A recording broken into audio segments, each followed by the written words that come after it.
The children's names were Soleil, Michelle, Jonah, Charla, Mohi, and Willie. That gives you an idea of the grace that Jonah brought. She was the most beautiful. There's people here like Scott and people who knew her fell in love with her grace and her beautiful voice.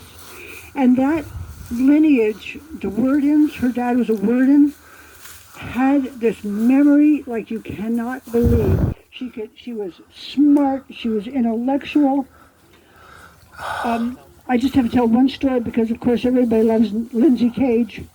And Lindsay Cage would go visit her, and she had been back and forth, and she was pregnant and had babies, but they had no money. We were on the ways. My dad never fixed a boat. We were on the Gate 3 ways. I don't know how many years. Anyway, so she said Lindsay Cage would come over, and she'd give him a cup of coffee, but she didn't have milk. So when she was washing dishes, you know, all you pregnant mothers, you know how the milk leaks out when you're near liquid? She said she would balance two teacups on each, teacup on each foot, and the milk would drip down. And she said Lindsay didn't mind if the milk in his coffee was kind of like bluish. Anyway, and there was one point we were on I was on the front deck of the San Pablo, that was Ethelwyn's barge, and my dad came home with pink hands. I was like, Daddy, I mean, the very few memories I have him living with him, I said, why are your hands pink? He said, I just delivered Jonah's baby. And it must have been Jonah because you were born somewhere else. So anyway, and remind me to tell you the last story he told me, because luckily divine intervention moved me to Belmarin Keys exit in the last 3 weeks of his life, so I got to see him all the time and help, thank God, because that's what I know how to do. But they came from this family of tall, beautiful people. You know how he was strong and fit and helpful and kind, and you know, Ethelwyn was 6 feet and you're 6'5". Jonah was up there too, you know, but a lot of them were very elegant. So when I went to your grandmother's house, I was passing through because there's another Ethelwyn. Jenna's big sister was named Ethelwyn. They called her Muffin. All these old aunties had died, and there's all this stuff in the house. And she said, "Here, please take this purple velvet opera coat, which was made for a woman 6 feet tall." Anyway, so when Helena came back one time after our grandmother died, she had all these clothes, and Erica and I were trying all these fancy clothes on. Anyway, but they were really smart, and Jenna was really smart, and she, against all this hardship, she raised these magnificent children, and Jonah was one of the finest human beings that ever walked. He was helpful and kind and smart and integrity-filled, just like his people, and always helpful. One time when he came to my house in Santa Benicia, for some reason he went in the backyard and he turned over my compost pile. I mean, that's what he felt like doing. His dad is Nick Nickolds, who was their dad. 3 of them. Nick Nickolds was an artist who was a womanizer and an artist, and so Jenna moved on. But Jenna always took care of her kids in the way that she could, and it was cooking. And I know some of you know her from when she was up in Virginia City, Carson City. Jenna was a hard worker too. She was a fire chief in Quemado, New Mexico. Quemado means burnt, so I thought that was a pretty good name for a fire chief town. I'm going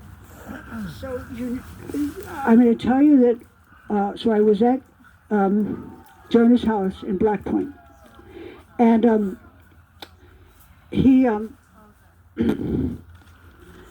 wasn't looking good, and thanks to Joe Tate, took that picture at his house, and we all of a sudden, a lot of us knew how close he was. So I was at the house, and I was just giving him medicine and talking to him, and he was talking to me, not eating much and everything. And Jonah told me the story of diving with some bad boys I know you know him. I think it was John Dervin and Kim Karen. And so I guess he's up at Salt Point or somewhere. He got hooked up with a lot of, you know, he made money in a lot of ways. He's a very hard worker. So he's you know, he made it sound like they were free diving. But anyway, so he'd come up for air, and Kim and John would be like, "Come on, man, get your limit. We gotta go," because they had to climb up the hill. And he's like, "Yeah, yeah." But he dived down in the water, and he saw this huge abalone, like this, you know, a big abalone. And apparently they have feet, and they can move across the rocks. So Jonah saw this abalone, and you know the waves are like this and everything. So, but he follows this guy, and he goes into this crevice. I mean, Jonah looked terrible. I mean, he could barely talk. He wasn't eating, but he was telling me the story. He goes, "Yeah, Lori," he said, "I went in there, and I looked in this crevice, and there were, and the guy was like climbing in slow, and he said there was 10 little abalones. He said, I couldn't break up the family." And so he went up to get some more air, and the guys were like, "Come on, man, come on, join together. What do we need? A limit." He's like, so he went down, and he found a smaller abalone. So he didn't break up the family, but that's just sort of the epitome of the kindness and goodness, but his ability to work so hard and so integrity filled. And it's funny that he came from this elegant family because he hooked up with Mariposa. And they danced every week at the, you know, and they dressed up at the Ren Fair and the Dickens Fair, and he just fell into this beautiful world with all of you beautiful people. And like Michelle said, they he really appreciated you. One more little story. I remember I hitchhiked up to, I was going with John Murphy, and I hitchhiked up. Where were you guys? It was a Thanksgiving.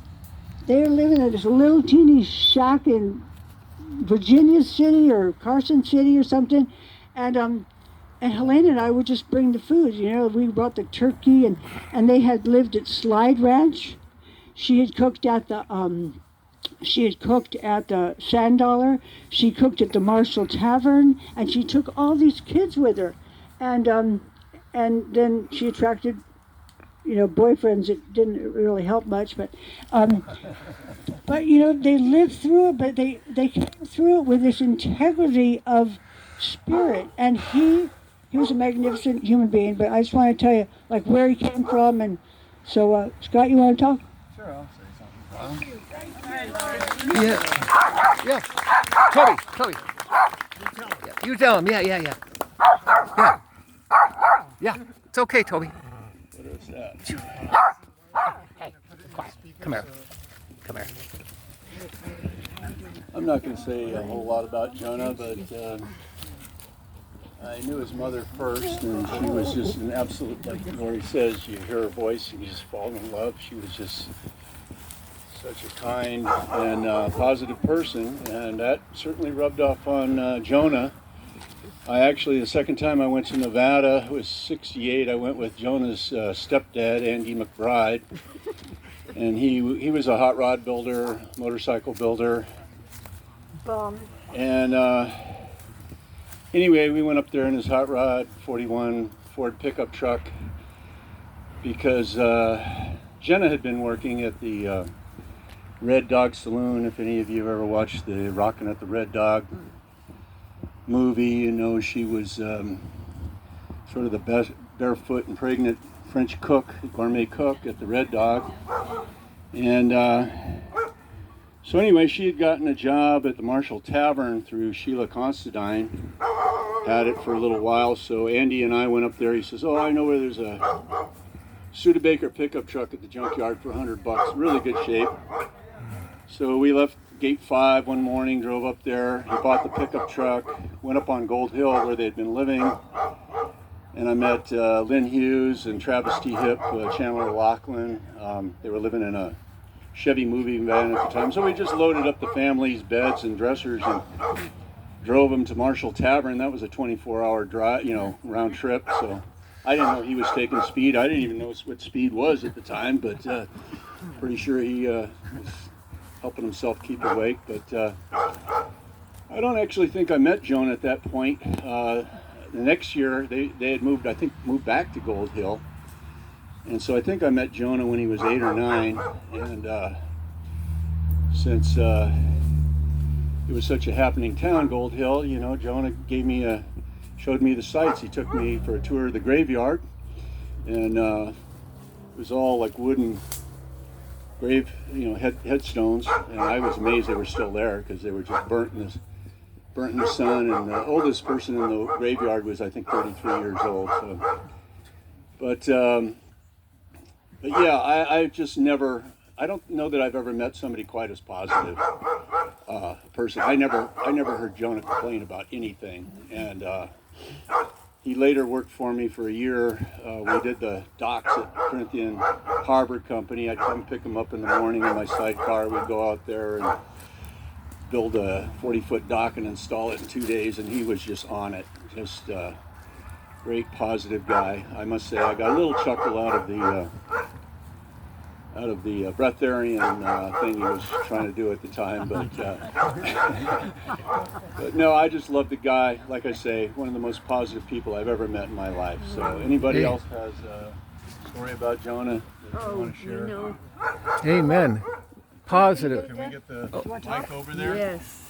Yeah, you can pick that.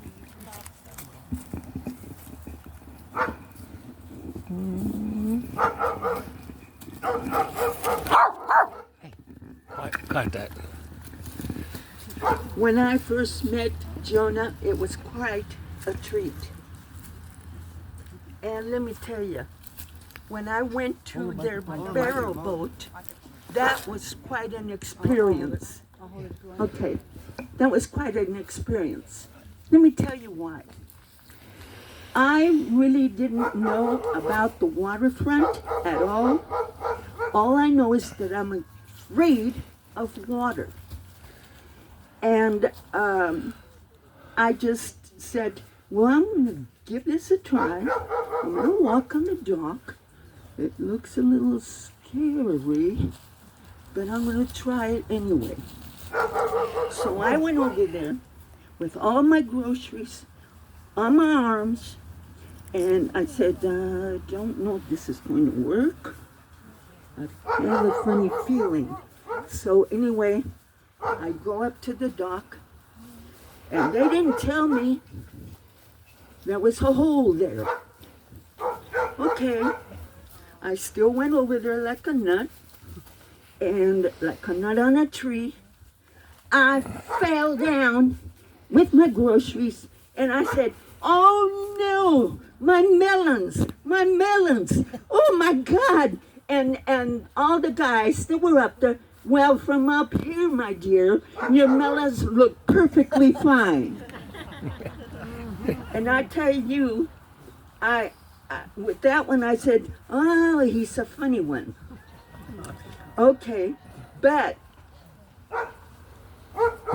I forgot to tell you that the first day I went to see them at the barrel boat. Oh, you gotta come, Irene, you gotta come. It's a real treat. And I said, fine. So, they were taking a walk. Mariposa was in the very back with little Ricotta right behind her. And then here comes, what's the next one? It was Ricotta and This is Mariposa's sister. Billy Goat. Ding, ding, ding, ding, ding. And then who's up front? The tall one, Jonah. So if you can picture this along Sausalito, all the cars coming from the oh my God, from the freeway.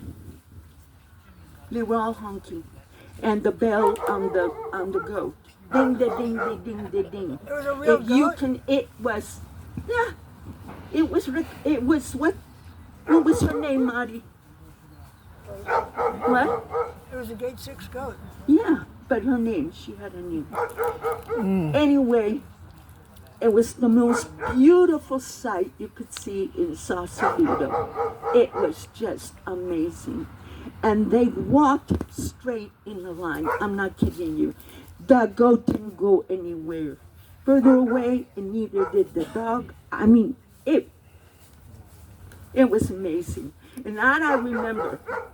And I remember a lot of other things, but that's a long story. But guys, it was fun to be there in the waterfront. And I got to know most of you guys. And you guys are wonderful people. Amen. Amen.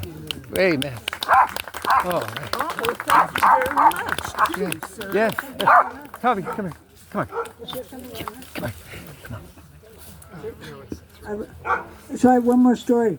So I lived in the little town of San Miguel de Santo Domingo de Heredia in Costa Rica. And it was the one time my dad and my half-brother and sister were going out of town because my dad's latest girlfriend invited us. And so we knew that Jonah was coming, in the next week or two. We didn't know. So we left the key to the house with the lechero next door, a guy who had cows, milk. He milked the cows 15 cents. We could get a warm bottle of milk. Anyway, so we left the key with him, and sure enough, James, his high school friend, and they came when we were gone. And so, they were on the road, right? So he comes in the house, and of course he's hungry. So he opens the fridge. I wasn't there, and we weren't there. But in Costa Rica, people don't really, we didn't. Nobody was buying dog food. We would go down to Mercado Central in San Jose, in the capital, and buy the broken rice, didn't wash it, put it in the pan with like bones and carrot ends and just whatever, all the scraps. Probably got the bone broth, whatever. So anyway, it was this funky old giant pot of dog rice.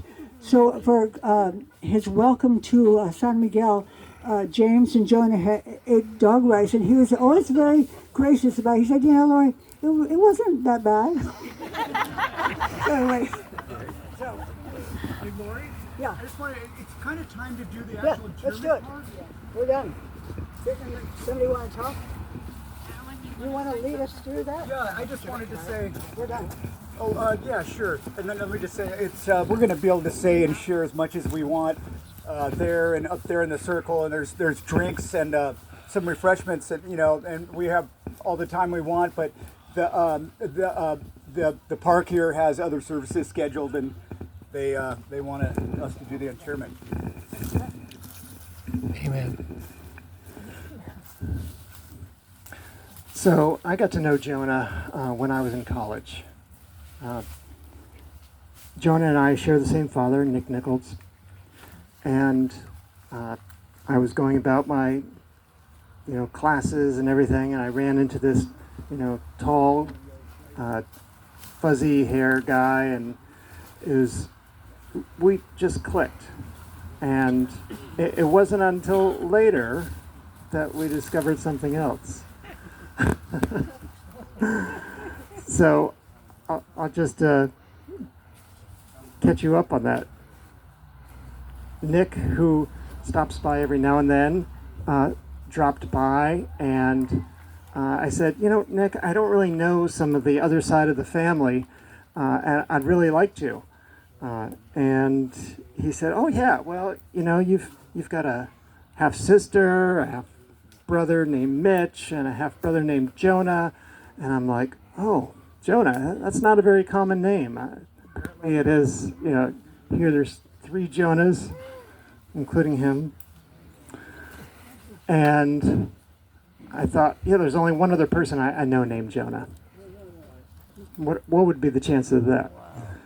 So he described him more, and I became pretty certain that this person I knew that I already called friend, who was loving, caring, helping with the artist community there at the Cauldron Marin, was actually related to me.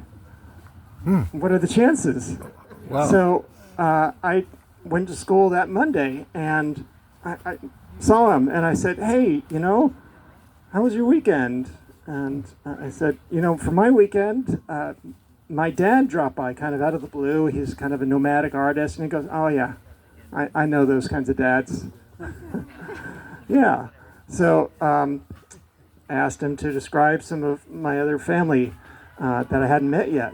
And he said, I've got a couple tall, good-looking brothers and a half-sister, and there's some others as well that I've come to learn about, over the years.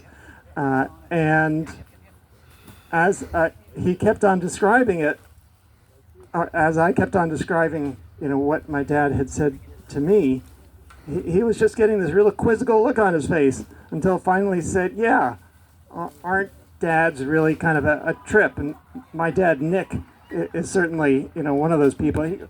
That's interesting. My dad's Nick is too. And he was telling me, wait a minute, do you mean that you and I share the same dad? What? So, yeah, we do. It was a jaw-dropping moment. It was amazing.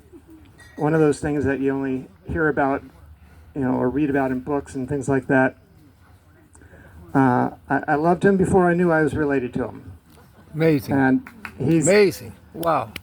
He's just a heartless guy. I mean, he's got a tremendous heart, but Tremendous. he gives it away so easily. Amen. That's what I mean. Amen. And I saw him frequently at Renaissance fairs and, the other fairs that he volunteered to help out with, 4th of July fairs. And, we'd always just catch up like it was yesterday that we last saw each other. Beautiful person. Amen. It reminds me of a Navajo prayer. May you walk in beauty. Beauty walks around you. Beauty walks above you. Beauty walks beside you. Beauty walks behind you. Jonah, thank you for everything. May you continue your walk in beauty. And thank you. We will walk in beauty beside you. Amen. Amen. Hey, come here. Toby, come here. Come on.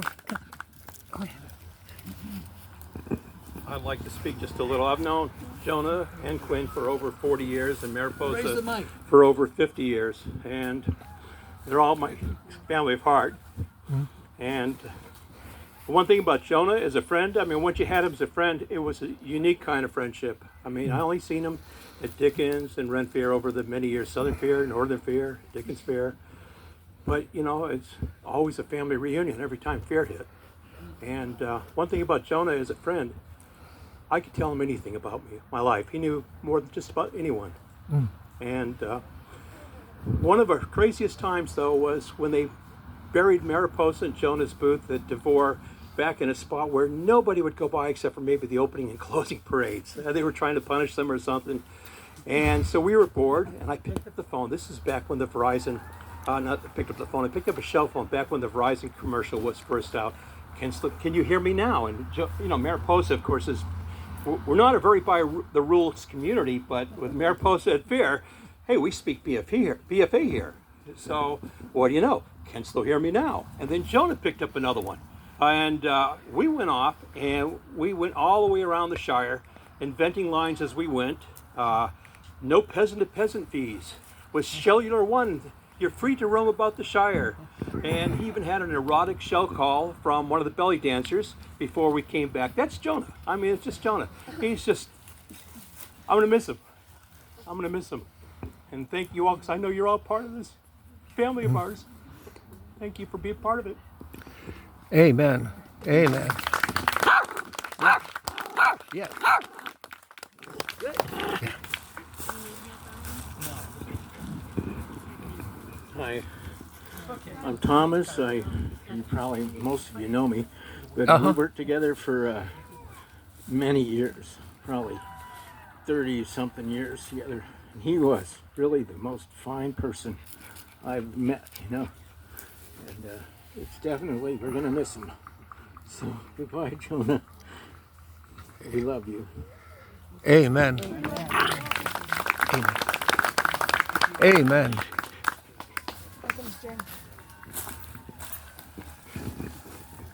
We're going to miss you, Jonah. Yeah. Thanks for teaching me how to ride a bicycle when I was a kid. Yeah, we grew up too. We didn't know how to, Knew him for a long, long time. He's one of the best people that I've ever known. He built my shack out in Woodacre for me, him and Quinn. And I don't know, it must have been 2005. You know, he was just always there for you. We're gonna miss you. Happy trails, smooth sailing. Amen. Amen.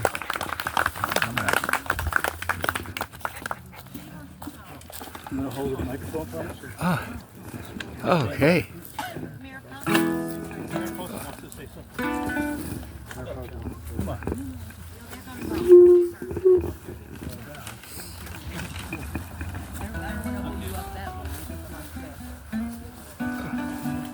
Thank you all for coming today. Yeah. Yes, your heart. I got a D harp. I'll get you an A. Jonah is the dude. He is the guy. He is absolutely wonderful, and his spirit's still here with us now. Don't you agree? I'm seriously, and I lived with him for 40 years, all right? Hey, heroic. That's a heroic amount of time.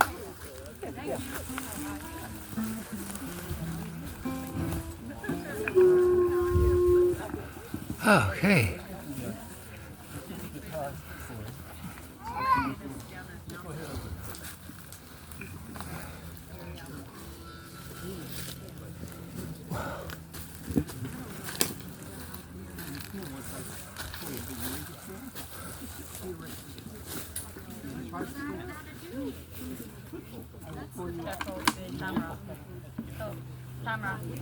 Okay. No, don't pull that out.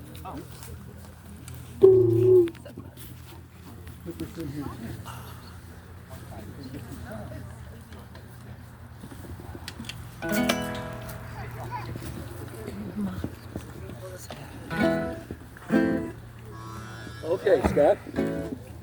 So I just want to say, when I met Jonah in Costa Rica, his grandpa, or his uncle, Lorenzo, y'all know, you heard a little bit of the story earlier. Lorenzo paid me $50 to take him away. And it just so happened that I needed $50 more for groceries before we could sail to Hawaii. And so we got $50 and the best crewman I ever had. Yeah, he could do anything. Jonah could sail, steer. He didn't navigate. I did all that. You know, and I can tell you this. We went to hell and back. All the way down, all the way back. We came back to Sausalito, and as soon as we got to the dock there, who was coming down the dock? Mariposa.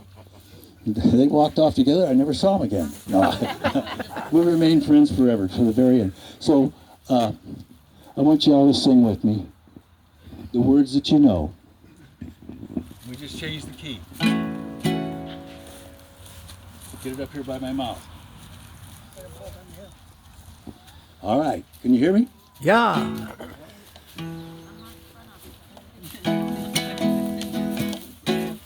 I was standing by my window on a cold and cloudy day when I saw that hearse come rolling, oh, to take my Jonah away. Will the circle Be unbroken by and by, Lord, by and by. There's a better home awaiting in the sky, Lord, in the sky.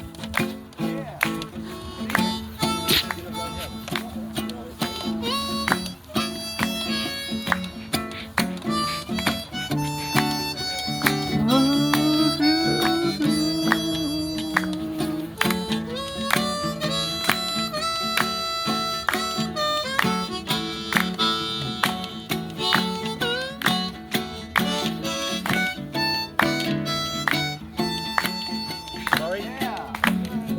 our loved ones in the glory in whose forms you often miss. When you close your earthly story, will you join them in their bliss? Will the circle be unbroken by and by, Lord, by and by? There's a better home awaiting in the sky, Lord, in the sky. Well, I told that undertaker,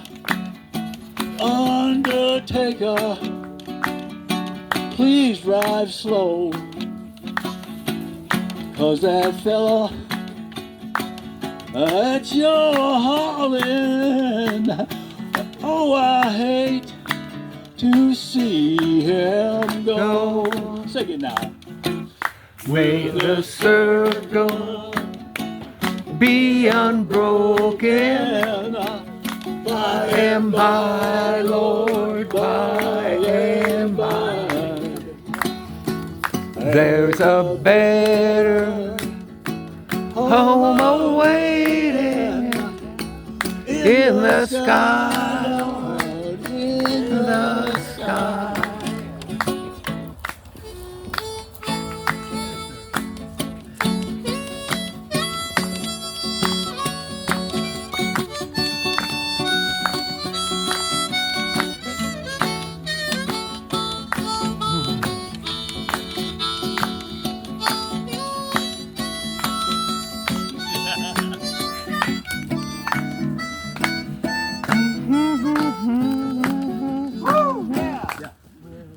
Circle be unbroken by and by, Lord, by and by. There's a better home awaiting in the sky, Lord, in the sky.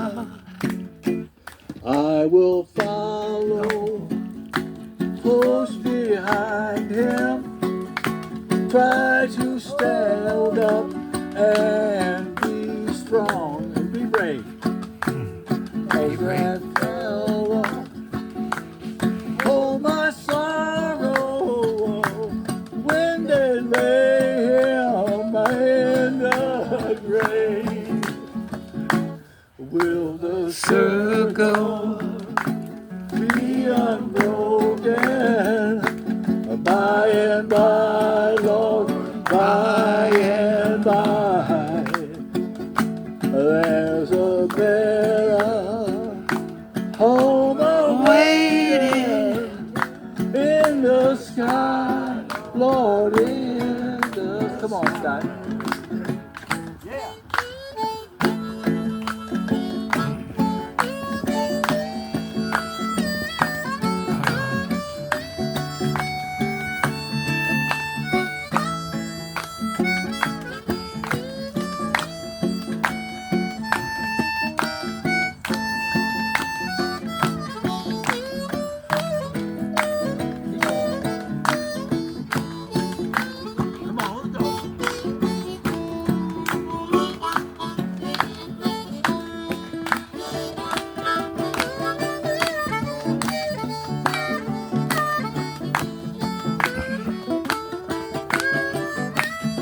Anyway, we'll be here all we have it.